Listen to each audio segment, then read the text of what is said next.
Well, latest opinion polls show that the Conservative Party does have a strong lead over Labour going to this campaign, but Mrs May claims her decision isn't motivated by that or political opportunism. The Prime Minister says it's all about strengthening the country's position for Brexit negotiations. So how are the voters likely to go? Joining me now are Aaron Bastani, who is co-founder of Novara Media, and Mark Wallace, who is the executive editor of ConservativeHome. Welcome to you. And Mark, how much of a gamble do you think Mrs May is taking? She tells us she doesn't like to play games. She's not a gambler.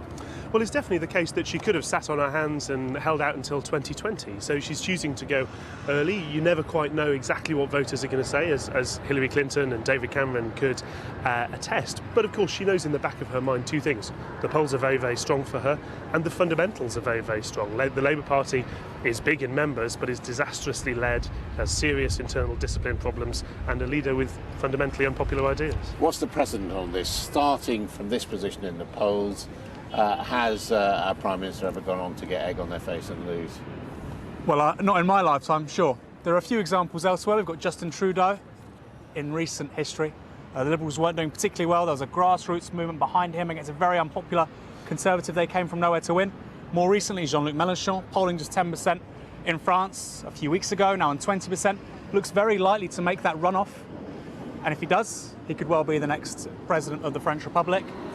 And of course, 2016, the logic consistently upturned. Brexit, Trump, the Italian referendum, which makes the job for you guys incredibly difficult.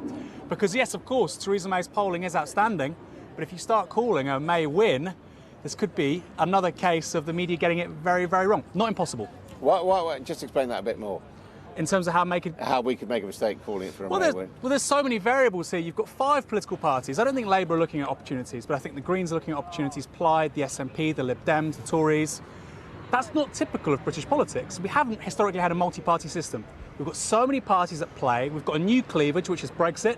I don't think it's the big one, like the Lib Dems seem to think it is. I think people still care about jobs and services. There's a new cleavage, multi-party system. It's much more complicated, I think, than any general election we've ever had before. I mean, Faisal Islam, when I was talking to him yesterday, and he was making the interesting point that if you go back to 2015, it was more or less a score draw between Labour and the Conservatives. It was elsewhere what happened with the SNP, what happened with the Liberal Democrats that made the difference for the Tories. This time round, it looks much more like a Labour-Tory battle, doesn't it? Well, I think we have that, but we also have a pincer movement happening to the Labour Party. The Labour Party is going to lose some votes to the Liberal Democrats, who are establishing themselves as a kind of pro-EU UKIP, targeted at university towns, some London suburbs, and specifically the grievances of people who really want to stay in the EU, which is a minority, but enough to make the Lib Dems bigger. At the same time, the Labour Party have already lost some votes to UKIP, and there's signs that some of those voters are planning to move to the Tories. And there's a direct pitch by Theresa May being made to an awful lot of Labour voters who supported Leave, who were personally, culturally, tribally Labour, but actually who've realised in the last couple of years that Jeremy Corbyn's Labourism is not there, does not represent their views, and they've heard Corbynites telling them to F off and join the Tories if they don't like it, so they're thinking about doing it.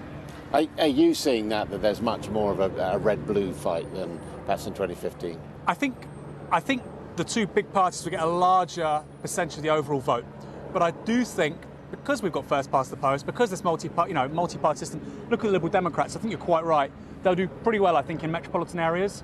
In those seats they lost to the Tories in the southwest, will they do well on this whole Brexit, Remain thing? I don't think they will. I think, actually, what we've seen in the last couple of weeks is a tremendous popularity for Corbyn's policies. The question is, well, we've seen it on, for instance, low pay.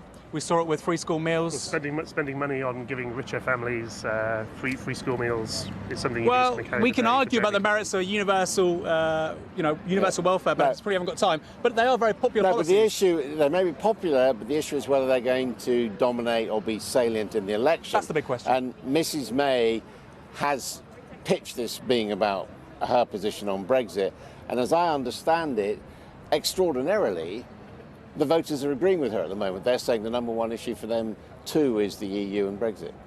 As you said, that will be without precedent. This is a general election. But this is not a referendum. That happening at the moment? Could be. We're only on the second day of this thing. Could well be. Corbyn's big problem is we thought there'd be 2 to 3 years of building a movement behind these ideas, behind these policies, getting the influencers, getting the political candidates, getting the institutions, right, in the media, going out to talk to people, mobilising that mass membership. 3 years I thought was a tough ask. 6 weeks, very difficult, but we make history, but not under conditions of our own making. So could the irony of this be that Mrs May wins but saves the Labour Party? Well, that all depends if Jeremy Corbyn would actually go if he loses. There's an assumption that he would, but I see very few signs of that. You know, there are rumours that he's already tried to resign previously, but his close clique, Seamus Milne, John McDonnell, Glenn McCluskey, have prevented him from doing so. There are clear reasons why he might want to hang on, at least until he's changed the rules. To cite a kind of Michael Howard example from 2005, hang on to oversee a change in the leadership election rules. And he could, of course, cite Neil Kinnock in 1987, who stayed, although, of course, Neil Kinnock gained some votes and seats. What do you think? Will a crushing defeat finish off Jeremy Corbyn? I think we've got 6 weeks now to talk about policies which will get people enthused, offer a real break with the status quo on falling pay, failing public services, falling or stagnant living standards. That's all I care about for the next 6 weeks. And then let's see what happens after that. If Labour don't do particularly well, I think those policies, regardless, will do tremendously well. Then we can have that discussion.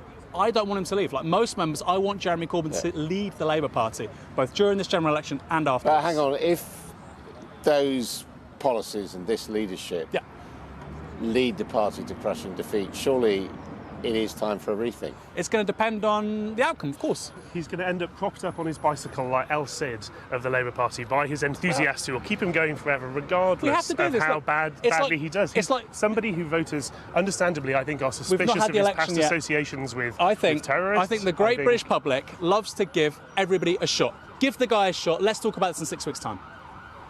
Okay, well, we certainly will. We'll be talking it for the next 6 weeks and in 6 weeks' time. See where Mr Corbyn is then. Thank you both very much indeed for joining us.